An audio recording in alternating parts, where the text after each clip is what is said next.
सारे तीर्थ, और सब महाराज साहब तीर्थ बनाने में पड़े हुए, किसी को जो पड़े हुए तीर्थ को संभालने में किसी को इंटरेस्ट नहीं है। ये हमारी दरिद्रता है। अभी मैं उस पॉइंट पे आता हूं कि इतने बड़े तीर्थंकर परमात्मा 24वें तीर्थंकर, जिसकी परंपरा में हम अपने आप को जैन मानते हैं, फॉलोअर्स ऑफ महावीर, बराबर है कि नहीं? हाँ, और ऐसे महावीर को फॉलो करने वाले के स्थान पर, धर्म स्थान पर, जन्म स्थान पर, दीक्षा स्थान पर, केवल ज्ञान के स्थान पर, निर्वाण भूमि पर, ये सारी भूमियों के ऊपर इतनी दरिद्रता क्यों? उसका कारण क्या? उसका राज क्या? भगवान ने ये देश ना इतनी जबरदस्त दी, लेकिन किसी ने सुनी?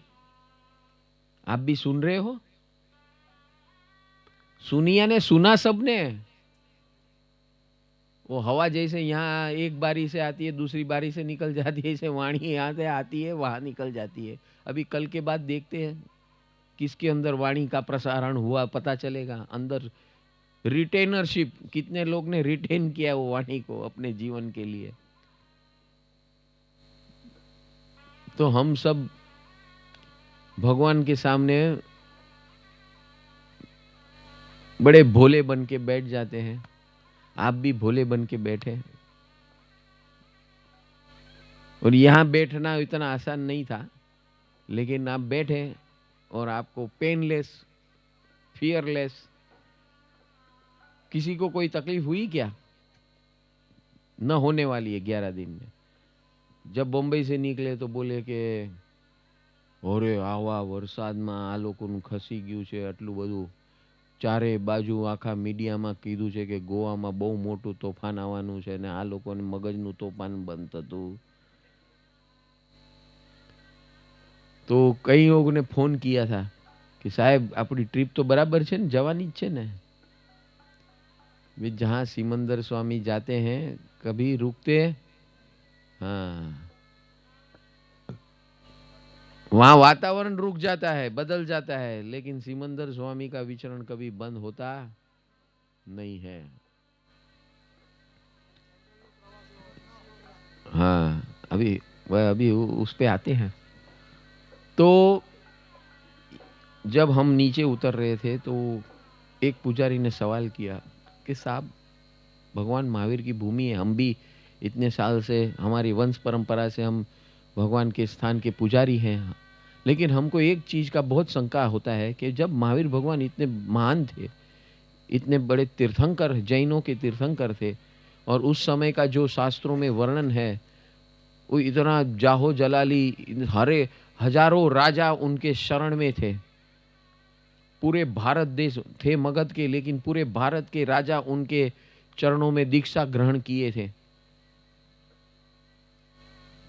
आपको मालूम नहीं होगा, मगध देश वो बिहार और झारखंड एरिया, लेकिन बंगाल, उड़ीसा, जो आज हम बोल रहे बंगाल, उड़ीसा, बनारस, यूपी, जो हम आज यूपी बोल रहे, फिर एमपी, ऊपर नेपाल, आसाम, ये सारे इलाके में भगवान का मार्ग प्रशस्त था। सब राजा उनको फॉलो करते थे, और हर एक घर में से कोई ना कोई राजा ने उनके अंडर में दीक्षा ली। 14,000 शिष्य थे, उसमें से कम 5,000 तो राजा थे। कितने? हाँ, तो 14,000 शिष्य में से 5,000 राजा थे जिसने भगवान के शरण में दीक्षा ली थी। तो ऐसे प्रभावी तीर्थंकर परमात्मा के स्थानों पर ऐसी दरिद्रता क्यों? वो सवाल किया उसने। उसका रीजन कुछ बता, लंबा चौड़ा है ही नहीं, बहुत सिंपल रीजन है कि जिनको भगवान आसानी से मिल गए, उन्होंने जिंदगी में कभी भी भगवान के मार्ग को अपनाया नहीं है, दिल से, ज्ञान से। ज्ञान और हृदय से भगवान के वचनों को अपने जीवन में डाला नहीं है, अपने जीवनगत नहीं बनाया है। भगवान भाविन का मार्ग था, लाइफस्टाइल सिस्टम था, ये विधि क्रिया का मार्ग नहीं था। ये विधि क्रिया हेमचंद्राचार्य हमारे श्वेतांबर परंपरा के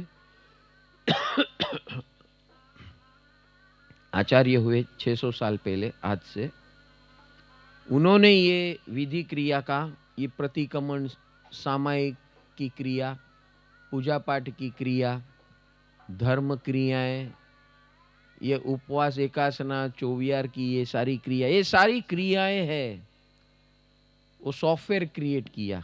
क्यों किया? क्योंकि भगवान महावीर के फॉलोअर्स को कंफ्यूजन हो गया।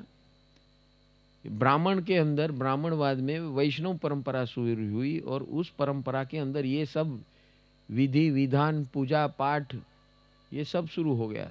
तो जैन आचार्यों को मजबूरन, तो क्योंकि होलसेल में सब जैन लोग जाकर वैष्णव हो रहे थे। क्यों? क्योंकि नाचो, गाओ, खाओ, पियो और मौज करो। उसके उपवास हुए तो भी फराड़ी उपवास, वैसे नॉर्मल जो खाना खाते हैं उससे ज्यादा उपवास के दिन खाना खाते हैं। तो बोले सब लोग को अच्छा लगा, ये अच्छा है। फिर वो नवरात्रि की शक्ति आराधना, हाँ, और फिर देव देवियों की होम हवन, ये सब आपके जैन स्थानों में शुरू हो गए। अभी दिवाली में देखो, कल कल होम हवन हुआ होगा घंटाकर महावीर का, हाँ, जहाँ जहाँ भी आज हो गया। हाँ, तो सब जगह हमारे जैन मंदिरों के अंदर अंदर जो तीर्थंकर परमात्मा बैठे हैं, उसकी कोई किसी को दिवाली में महत्व नहीं है। महत्व किसका है?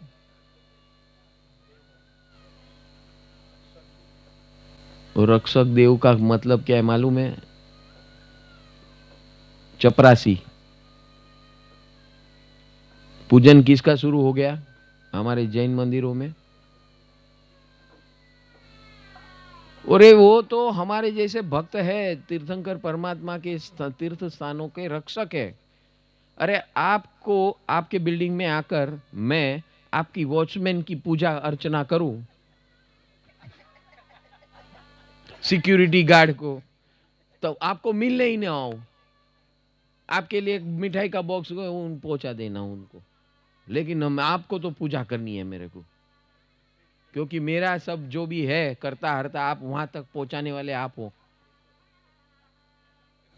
समझ में आ रहा है? Are you understanding this?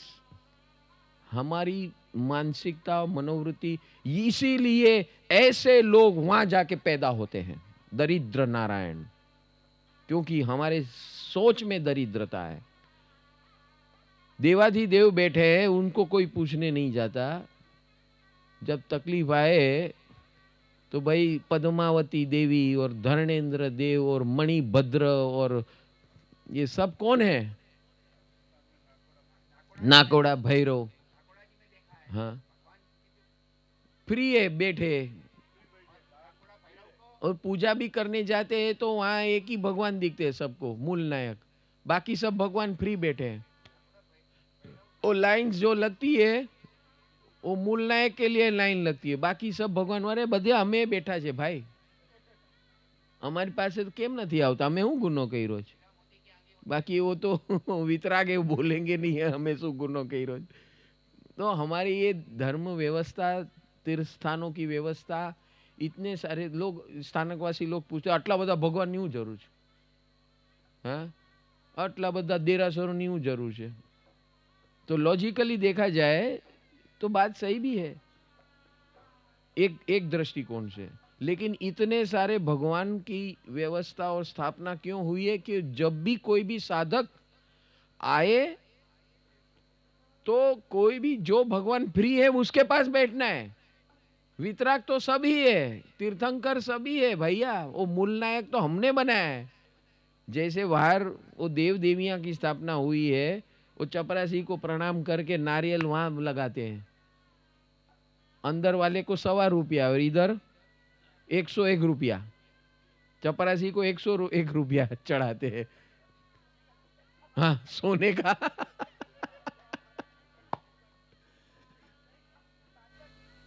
हाँ, 5-5 बिस्किट, क्योंकि ये अपना कल्याण करेंगे। भैरव दादा देखो, उस भैरव सब फ्लाइट में जाते हैं। उनका जब प्रोग्राम होता है ना, भैरव दादा का जो 2-4 दिन का महोत्सव होता है, 5 दिन का महोत्सव होता है, तो मुझे मालूम है मारवाड़ी लोग गाड़ी भर भर के, ट्रेन भर भर के, सब बुकिंग होती है, फुल बुकिंग ट्रेनों की। और अभी तो सब फ्लाइट से जाते हैं और वहां से सब टैक्सी कर लेते हैं। और किसके लिए जाते हैं? अंदर देवादी देव बैठे, उनके लिए कोई नहीं जाता है। नाकोड़ा भैरव, हीरा मोती की आंगी होती है। और समेत शिखर में जाओ तो वहां भी पहले भोमिया जी का दर्शन करो, नहीं तो घूमते रहो, घूमते रहो। तो मैं जब मेरे जीवन में फर्स्ट टाइम गया था, मुझे बोला था कि भोमिया जी ने दर्शन કર્યા वगर जता नहीं, भूल करता नहीं। तो मेरे साथ मेरे पिताजी की बहन, यानी क्या बोलते हैं उसको, बुआ साथ में थी, उसके साथ में गया था। उनको मालूम था मैं टेढ़ा आदमी था, तो કે ભાઈ જો અહીંયા તારી હોશિયારી નહીં દેખાડતો, મને ખબર છે તને બધું આવડે છે, ભુવન ભાનુસુરીએ તને બધું ઘણું શીખવાડ્યું છે, પણ અહીંયા તારું નાટક નહીં કરતો, આના દર્શન કરજે. નહીં, તમને કેવી રીતે ખબર હું આ નથી કરવાનું દર્શન? કે મને ખબર છે તું કોણ છે ને કેવો છે. कि मैं तो बीमार हूँ, मैं तो नहीं चढ़ने वाली हूँ, तो मैं आने वाली नहीं हूँ, तो मैं देखूंगी नहीं, लेकिन तू घूम जाएगा तो मैं कहाँ जाऊँ? तेरे पिताजी को जवाब क्या दूँ? तो मारा माटे तू दर्शन करजे भाई, हूँ तारा दर्शन करूँ छू.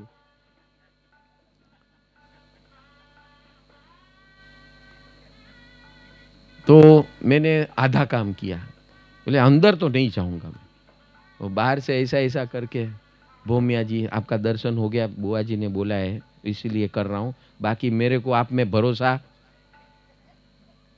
और उस टाइम पे आपको मालूम नहीं है, मैं आज से 35 साल पहले की बात करता हूँ. अभी तो बहुत व्यवस्थित सब रोड बीट बन गए हैं.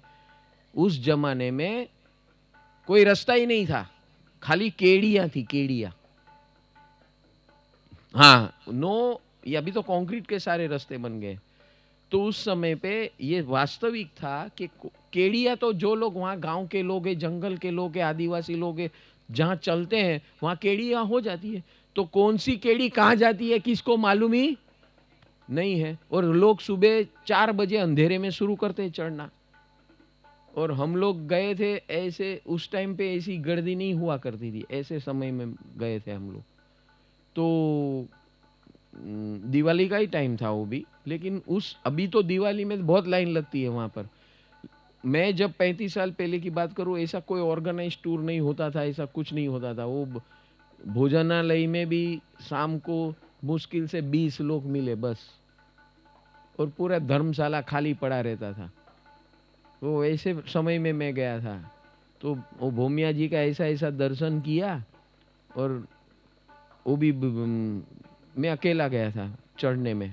मेरे बुआ और वो फुआ ने शू कहवाय, फूफा, वो दोनों आराम से सीनियर सिटीजन बैठे थे, अपने घर में माला जप रहे थे सामायिक लेकर,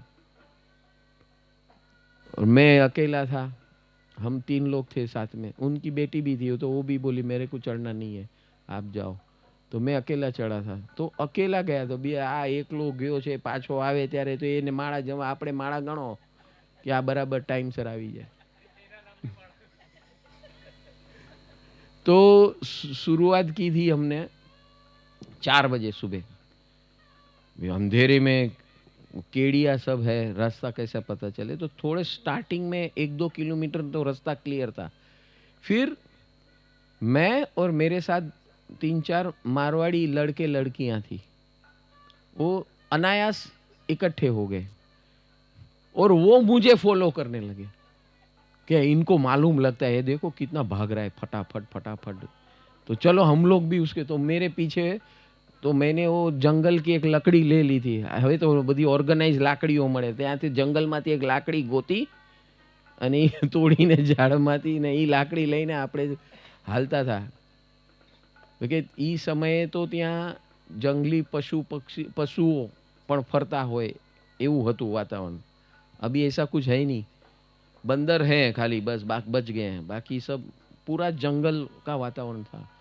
और बारिश का समय, बारिश रिसेंटली पूरा होता है तो हर जगह हरियाली से, पत्तों से भर गया है.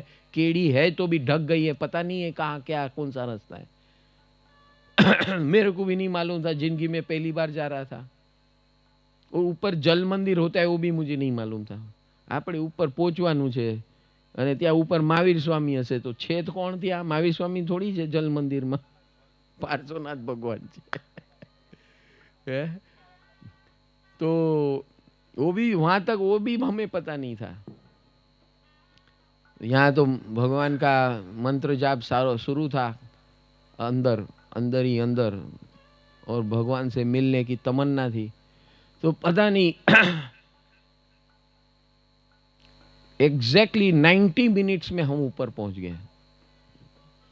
90 मिनट्स. और मेरे साथ ये सब 2 लड़के थे, इसमें से एक शादीशुदा था तो उसकी वाइफ थी, और उसी लड़के की एक बहन थी. तो वो 2 लेडीज थी और ये 2 जेंट्स थे. वो मेरे पीछे पीछे, वो तो उसको ऐसा लगा कि इसको सब मालूम है. मैं अंदर से जानता था मेरे को कुछ मालूम नहीं.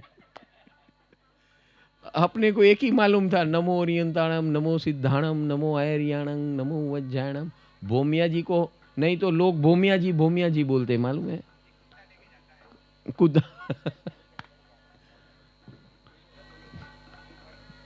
હા હા હા, બરાબર છે કે છે. એક કૂતરા આવે ત્યાં ને તમને ઉપર સુધી લઈ જાય, તમને જો રસ્તો ન મળે તો, ને ખોવાઈ જાઓ. હા, તો અહીંયા નીચે જે હોય ને, હવે મોબાઈલ આવ્યા, ત્યારે મોબાઈલ થોડી હતા, ફોને નતા, લેન્ડલાઈને નતા ચાલતા ત્યાંના, એવું ગામ હતું. અરે લાઇટોય નથી, બધા લેન્ટન હતા, લેન્ટન. રૂમોમાં પણ લેન્ટનથી ચાલે. હા, ને અંધારું થાય સાંજના 4 વાગે અને અજવાળું થાય સવારના 6 વાગે. 6 વાગે અજવાળું થાય ईस्टમાં. तो सुबह 4 बजे हमने शुरू किया, 6 बजे हम 4 बजे तो धर्मशाला से शुरू किया.